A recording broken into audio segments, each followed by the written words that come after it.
Est-ce qu'il est péché de vendre de l'éveil spirituel aujourd'hui?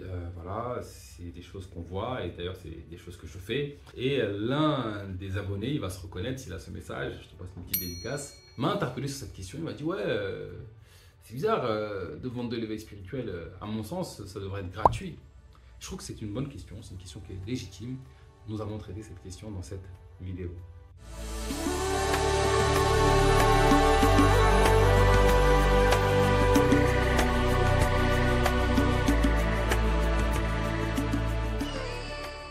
Bonjour, bienvenue dans Enquête spirituelle, la première chaîne qui traite en profondeur des réalités spirituelles. Ici, sur cette chaîne, je te parle de connaissance de soi et du divin, car c'est en s'éveillant sur ces questions que nous, l'humanité, allons bâtir un monde meilleur et nous rapprocher du divin. Donc, si toi aussi tu veux grandir intérieurement, si tu veux faire partie des témoins de la vérité, je vais t'inviter à faire deux choses. Premièrement, tu t'abonnes à la chaîne et tu actives la cloche de notification pour être sûr de recevoir les vidéos que je partage chaque semaine.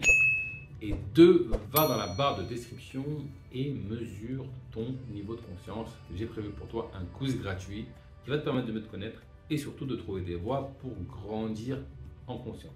Alors, fais ce premier pas vers l'éveil. Ça étant dit, rentrons maintenant dans le vif du sujet. Est-ce mal, est-ce incongru de vendre de l'éveil spirituel, c'est-à-dire de vendre des sagesses, des choses qui sont en lien avec la vérité de la vie, la vérité de Dieu? Est-ce que quelqu'un qui se met à vendre de la spiritualité ne serait pas en train de se décrédibiliser? C'est une vraie question à se poser et c'est une question que je me suis posée un moment dans mon cheminement parce que à la base, moi, je suis né dans un monde développement personnel, j'ai fait ma quête spirituelle dans mon coin, mais je voulais me développer moi personnellement et donc voilà, aujourd'hui, au début, je vendais des produits qui étaient plus dans une dynamique développement personnel. Et au fur et à mesure de mon évolution, je me suis rendu compte que ce que moi, j'aspire à partager, c'est des connaissances spirituelles, c'est des prises de conscience spirituelles, c'est des transformations intérieures, c'est de la purification de l'ego. Je me suis posé la question, est-ce que c'est légitime de vendre? Parce que mon intention, elle est totalement altruiste. Voilà, je veux donner, en fait. Et moi, je veux donner, je veux que la plupart des humains puissent avoir accès à ce que j'ai découvert. À chaque fois que je vois quelqu'un avoir une prise de conscience, alors ça se fait plus pendant mes ateliers et mes formations, alors j'espère que ça en génère aussi sur YouTube, mais c'est quelque chose qui crée une joie profonde en moi, parce que j'ai fait mon taf quelque part, j'ai contribué, j'étais l'instrument de la vie pour cet éveil, et donc je suis heureux de le faire. Et en réalité, ce que je fais là aujourd'hui, que ce soit mes accompagnements, en fait, je suis prêt à le faire. Je suis prêt à le faire gratuit. En réalité, je pourrais le faire gratuit, je pourrais payer pour le faire. Mais je crois que c'est aussi une erreur d'offrir les choses comme ça. D'ailleurs, j'ai expérimenté. J'ai expérimenté par moi-même. Pourquoi je crois que c'est une erreur? Je crois que c'est une erreur dans le sens où, dans la vie, il faut qu'il y ait un échange d'énergie. S'il n'y a pas cet échange d'énergie, eh ben, ça ne donne rien en réalité. Pour vous donner un exemple, si je mettais, je sais pas, la solution, admettons je prends un SDF, là, demain, dehors, et je le mets dans une entreprise à gérer une activité, et puis je donne un logement, etc. etc. Alors peut-être sur un, on va peut-être pas voir les effets, mais si on fait ça avec 100 SDF, sur les 100, tu auras une majorité qui vont retomber petit à petit dans leur état initial. Je dis pas 100% parce que en réalité, il se peut que dans ces 100 SDF, par exemple, il y en a certains qui offrent ce transfert d'énergie. C'est-à-dire que il faut que la volonté de la personne soit mise en avant. C'est-à-dire qu'il faut qu'il y ait un échange énergétique. Alors ça peut prendre plein de formes. Aujourd'hui, la forme financière d'argent, c'est souvent celle-là qui est mise en avant. Mais en réalité, ça peut prendre plein de formes. Il faut qu'il y ait cet échange d'énergie pour que ça puisse créer quelque chose. Et donc, s'il n'y a pas cet échange d'énergie, ça ne fonctionne pas.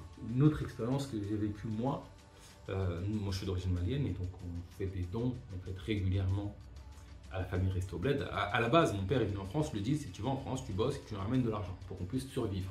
Et donc, c'est parti d'une intention forte. Et donc, mon père était dans cette intention forte, donc il a réussi malgré tous les périples. Alors à l'époque, je crois que c'était plus facile quand même, mais il a réussi à venir, à faire son truc et à envoyer de l'argent. Et donc nous, on reste dans cette continuité, on envoie de l'argent régulièrement. Aujourd'hui, on a confronté un problème, c'est que les jeunes là-bas ne veulent plus bosser. Parce qu'ils ont l'argent qui tombe tous les mois pour se prendre la tête en réalité.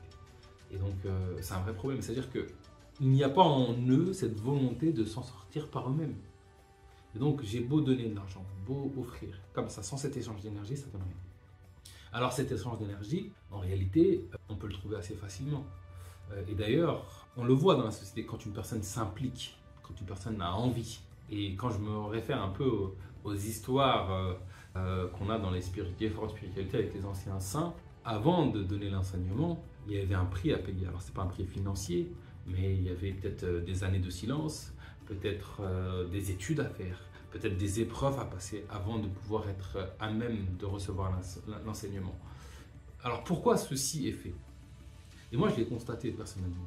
C'est que quand tu donnes les choses de manière tout cuite, à la plupart des humains, c'est pas tout le monde, malheureusement et heureusement, parce qu'on peut être dans cette conscience de la valeur d'une chose et dans cette implication profonde dans un enseignement sans forcément passer par une épreuve. La réalité de l'état humain, de la réalité des égos humains, c'est que si je ne passe pas par l'épreuve, ça vaut zéro. Et je l'ai expérimenté à un moment donné dans ma chaîne, d'ailleurs je l'ai partagé, j'ai proposé la rémunération consciente. C'est-à-dire que chacun était libre de choisir combien il paye pour mes services. Je me suis dit, comme ça, il y a l'échange d'énergie. Comme ça, il y a l'échange d'énergie, etc., etc. Et que, au moins, c'est pas... Parce que si je donne gratuit, ça, dans l'esprit des gens, ça vaut zéro. Et ben, je vous garantis que, en faisant ça pendant quelques mois, j'ai constaté la différence d'implication quand je fixais mes tarifs et quand c'était en rémunération consciente des acteurs. C'est-à-dire que les personnes qui venaient à mes séminaires, qui prenaient mes coachings, n'étaient pas dans la même énergie et ne tiraient pas les mêmes fruits. C'est-à-dire que si on regarde l'état des égos humains dans sa globalité, aujourd'hui, la réalité c'est que si je n'ai pas investi assez, alors à mes yeux, à ma hauteur, je ne vais pas considérer les choses à sa juste valeur. C'est-à-dire que la même formation, si je la paye 10 balles ou si je la paye 1000 euros, je ne vais pas être dans la même énergie. Et du coup, je ne vais pas tirer les mêmes fruits de cette même formation. Le même coaching, si je l'ai payé 10 balles ou que je l'ai payé 150 euros, je ne vais pas tirer la même énergie. Une autre chose que j'ai constatée, c'est que lorsque j'investis, alors financièrement ou par autre moyen, ça marche aussi. Hein. Lorsque j'investis une somme importante, il y a quelque chose qui me pousse à tirer un maximum de fruits de ce que je viens d'expérimenter. Je me mets vraiment dans ce mode focus. Si j'investis très peu par rapport à mon échelle à moi, je vais avoir cette tendance à m'aligner à ça. C'est-à-dire que, je vais vous donner un exemple simple. Quelqu'un qui veut une montre Rolex. Alors moi je suis loin de ça, mais je peux comprendre. C'est un plaisir et pourquoi pas. C'est, je sais pas, 30 000, 50 000, 100 000 euros de montre et ça prend de la valeur. Après bon, il y a des montages apparemment fiscaux qui font qu'il y en a qui trouvent de l'intérêt dedans. Mais bon, on prend l'exemple du gars qui est passionné de Rolex, etc. Et tu vas chez Rolex et on te dit, bah, les montres sont à 10 balles. La personne, je vous garantis, a fait demi-tour. C'est-à-dire que je cherche en moi quelque chose d'important, d'impactant, quelque chose qui va me transformer intérieurement. J'ai besoin, moi aussi, d'avoir une dépense au niveau de mes attentes. C'est une forme d'équilibre qu'on cherche. Alors, ce n'est pas obligé d'avoir cette forme-là pour que je sois à ce niveau d'implication. Mais l'acte symbolique d'avoir dépensé une partie importante de mon revenu fait que quand j'ai la Rolex, je me sens différent. Pour donner l'exemple de la Rolex. Quand je suis cet accompagnement, je me sens différent. Et je pense que c'est aussi pour cette raison que c'est sage de donner des épreuves au monde. Alors aujourd'hui, on est dans un monde un peu beaucoup plus financier. Et ce que je crois, c'est que effectivement, l'argent, c'est le repère de base qu'on utilise pour nos échanges. Ce que je crois, c'est qu'on peut créer d'autres formes d'échanges. On n'est pas obligé de faire ça avec l'argent. On peut créer d'autres formes d'ailleurs, ça m'est déjà arrivé souvent de le faire. Et je pense qu'il ne faut pas fermer la porte à l'âme qui cherche, qui est dans cette quête profonde de vérité. Il ne faut pas que l'argent soit une barrière. En tout cas, moi, c'est comme ça que je fonctionne. C'est-à-dire que j'ai des prix que je fixe qui sont fixés. J'ai essayé la rémunération. J'aime bien essayer, moi j'essaie plein de trucs. J'ai essayé la rémunération consciente, etc. J'ai essayé plein de trucs. Aujourd'hui, je suis sur des prix fixes dans ce que j'offre. Il y a des choses que j'offre gratuitement. Donc aujourd'hui, par exemple, gratuitement, je vous propose du contenu sur YouTube.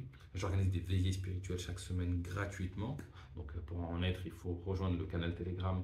Le lien est dans la barre de description. Et en parallèle, aussi pour vivre, mais aussi parce que j'offre aussi autre chose. Je fais de l'accompagnement individuel.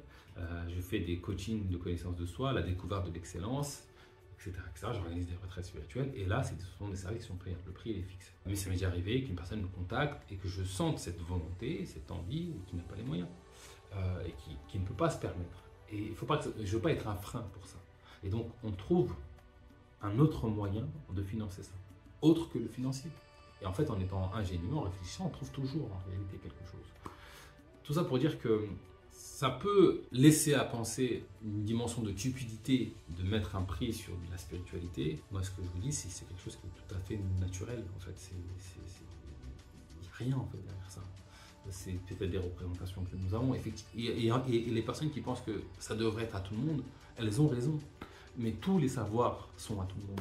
Tous les biens sont à tout le monde. Tous les services sont à tout le monde.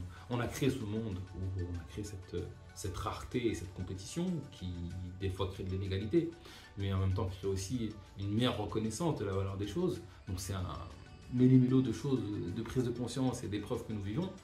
Mais en réalité, tout est à tout le monde. Et en fait, on a accès à tout en abondance.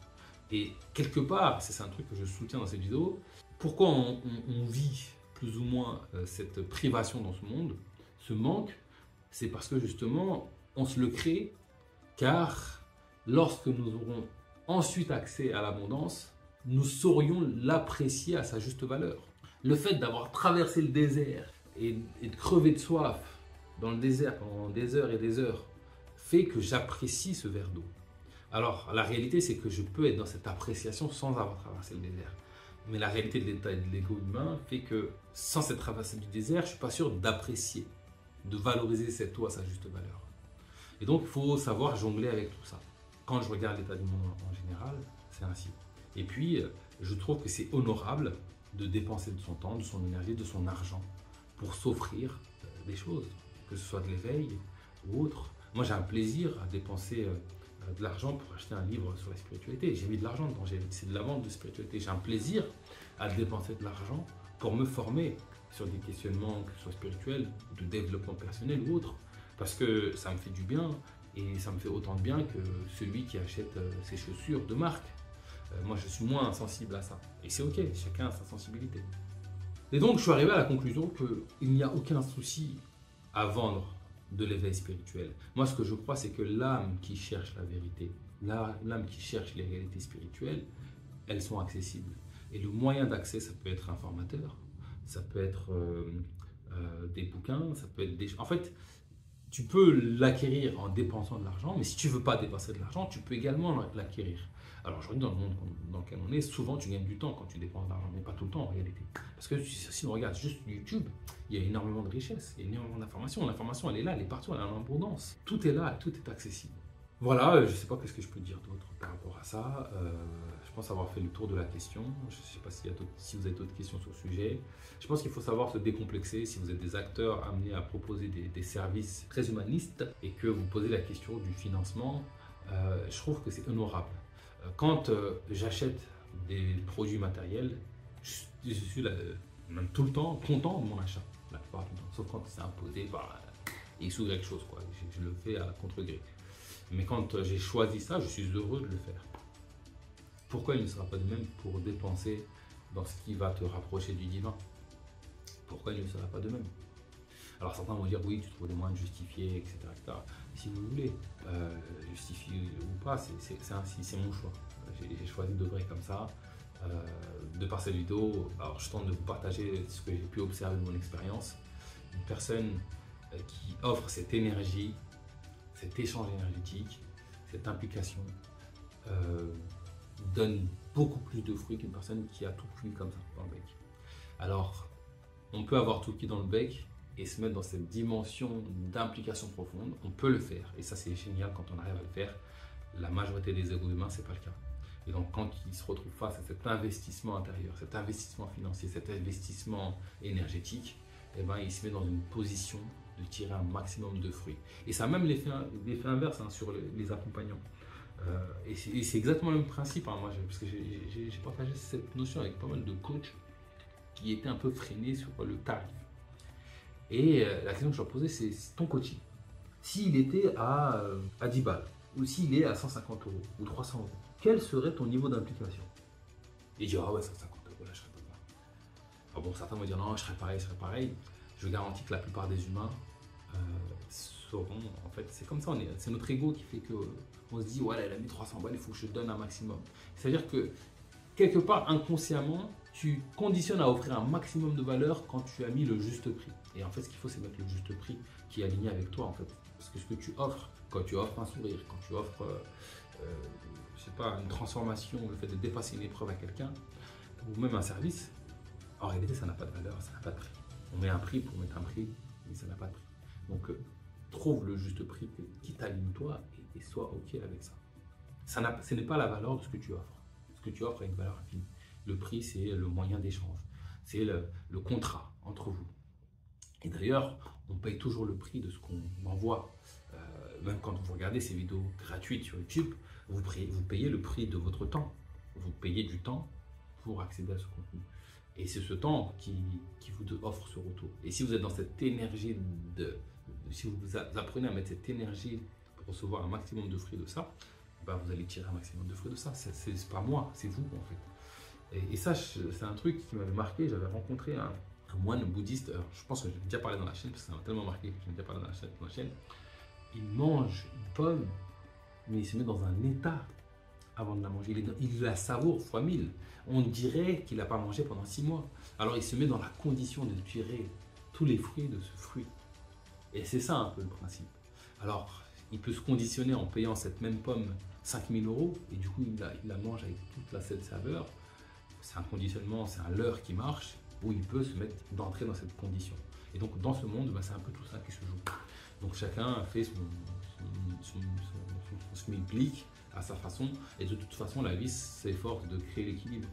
Tu vois, s'il y en a, ils abusent, à un moment donné, ça se fait voir. S'il y en a, ils trichent, à un moment donné, ça se fait voir. S'il y en a, ils mentent, à un moment donné, ça se fait voir. S'il y en a qui sont honnêtes, à un moment donné, ça se fait voir. S'il y en a qui sont justes. Si je suis trop bas, à un moment donné, je vais le ressentir, etc. Dans mes prix, je le remonte. Si je suis trop haut, je vais le ressentir, je vais redescendre. La vie nous invite à équilibrer tôt ou tard, de toute façon, les choses. Donc voilà, c'est tout pour aujourd'hui. Si cette vidéo t'a plu, je t'invite à mettre un pouce bleu. Dis-moi en commentaire ce que tu en penses. Quel est ton avis sur cette question? Est-ce que oui ou non, à tes yeux, le spirituel doit ou non être vendu? Est-ce que vendre du spirituel est une hérésie à tes yeux? Voilà, c'est tout pour aujourd'hui. Je te donne rendez-vous très prochainement pour de nouveaux contenus autour de l'éveil spirituel.